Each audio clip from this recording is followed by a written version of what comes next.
நினைப்பது நிறைவேறும்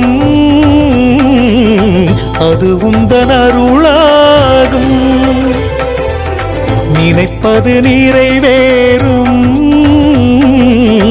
அது உந்தன் அருளாகும்.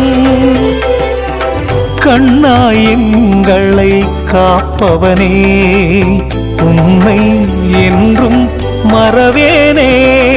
க்ஷேத்திரபாலனே நலம் வழங்கும் ஈசனே நினைப்பது நிறைவேறும் அது உந்தன் அருளாகும்.